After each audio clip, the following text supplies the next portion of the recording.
Before we can start to develop an Ionic, we need some tools which you're going to use throughout the development process. There are other tools, but these are the most commonly referred to tools when we talk about what we would use for Ionic development. So let's get started and I'll go through them one by one. These are the things that we're going to go and have to find. There's a package called Node.js. So what is Node? JavaScript, the JS in this particular name, has always been a technology up till now which ran in the browser. It applied to browser operations only. It's important to note that JavaScript has no relationship to the programming language Java. JavaScript is just for web interactivity and allows us to manipulate the things that appear in the browser when they're presented through HTML. Now Node.js allows JavaScript to be run on the server, and this is particularly important for mobile applications where you wouldn't want all of the operations which are carried out, which sometimes take some significant computing power, to be carried out inside the browser, which may be weak in processing power.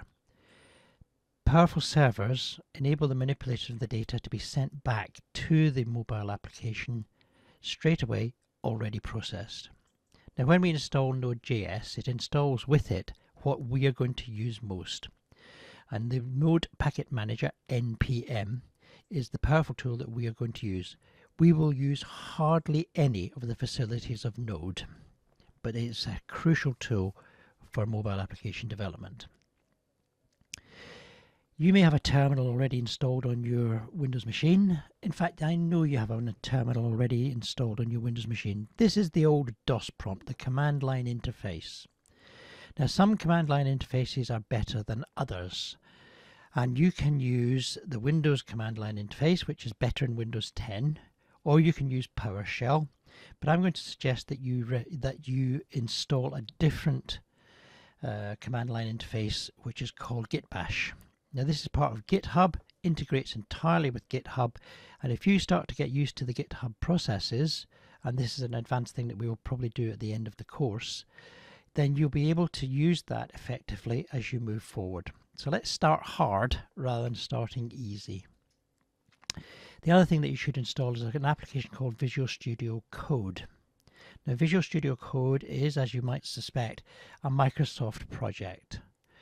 And the reason why it's really good for Ionic development is that Angular, and therefore Ionic, operate in a language called TypeScript, not pure JavaScript. And TypeScript is very much more appropriate for mobile application development, but it has to be compiled into JavaScript before the application is created. TypeScript was written by Microsoft. So Visual Studio Code is particularly good at manipulation of TypeScript. Other editors do exist, all sorts of things like Atom. You can do it in Notepad++, you can do it in all sorts of different application editors. But Visual Studio Code, along with the extensions that you can install with it, which we'll look at later, is a really powerful tool and gaining huge respect in the developer community. So let's go find those for you. Here we are on the Node.js homepage, and you'll see that there are download options here for Windows. What we need is our version of Node.js to be 6.9 or greater, and neither of these options will do on this case, as you can see. Either is fine. I tend to download the latest one because I don't get hung up on version updates then. Version update can be quite complex in Node, so I would have downloaded the 8.2.1, which I'm looking at here in August 2017. But 6.1.1.2 is absolutely fine, and it's got LTS, which is long-term support. So that's going to be supported for a significant amount of time, and if it needs updates, they will be applied for quite a long time. So you download this and install it on your machine. The next tool that we're going to use is our terminal window. Now, as I say, other terminal windows do exist. You've got two on your machine already in terms of the command line interface, and you've also got PowerShell. But here's Git Bash. Well, Git Bash is a part of the Git for Windows. What I think you should do is actually create yourself a little Git account, which is free. The free tools that you get with Git are a good thing to learn, and part of the tool set that you get is Git Bash. The Git Bash window looks like that, and it's a very powerful command line interface tool. So once again, what you do is you download and you then install it as you would with any other application. So that will give us the command line interface that we're going to need, and which can be easily integrated into the next tool that we're going to install. So Visual Studio Code, here it is. It's a very pretty picture, isn't it? It's a very pretty application, and you download it for Windows. It does a lot of updating. Now I think this is perhaps in some ways a bit of a nuisance, but you should be reassured that when they're downloading new updates for you, they're adding more features, more extensions, more stability, more security. So it's a really, really good thing that you keep it up to date. Once again, you just download it and you install it. And that's what we do for our processes for development of Ionic applications. Installation of some of the applications can take a little while. So I'm going to presume that you've now downloaded and installed the three tools: Node, Git Bash, and Visual Studio Code. So let's have a look at what we do now. The first thing to do is to check that we've got a successful installation of Node, and that's crucial. So what I'm going to do is I'm going to do that through the Git Bash window. So I right click down here on the bottom, Git Bash, right click again, run it as administrator. It asks for permission to do that. And I can maximize it on the screen here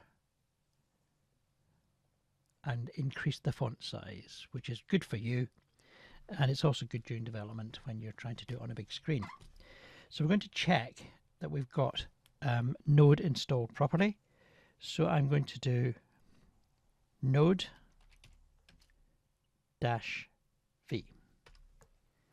And that returns which version of Node I currently have installed. And I'm running on 7.7.4. You'll notice that it was an 8 version running on the latest download, but that really doesn't matter. So I also want to check what package manager I have running.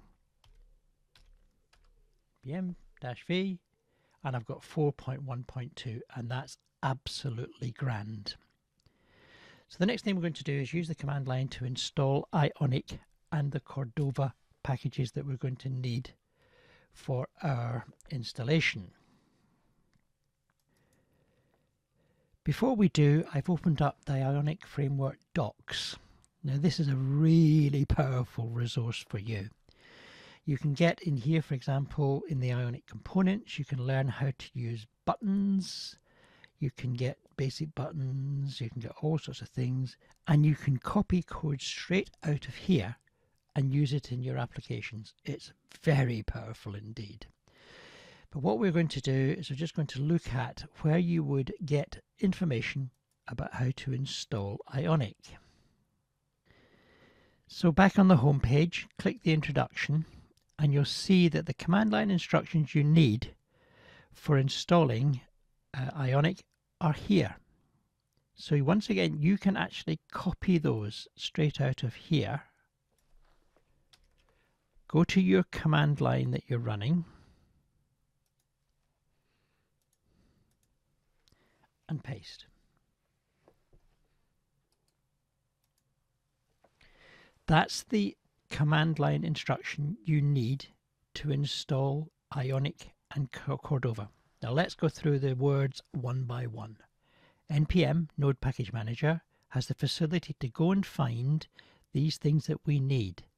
Having found them, we want to install them, and this flag -g means that install them globally, because we don't want them installing just in a single directory that's related to a single application. And what we want to install is Ionic and Cordova. You simply hit return, and it will take a while, but Ionic and Cordova will then be installed on your computer. I won't actually click the button or hit the enter button to install Ionic and Cordova because I already have them installed. But you should click the enter button to get the applications to install on your computer. You will then have all the tools we need in order to do our Ionic application development.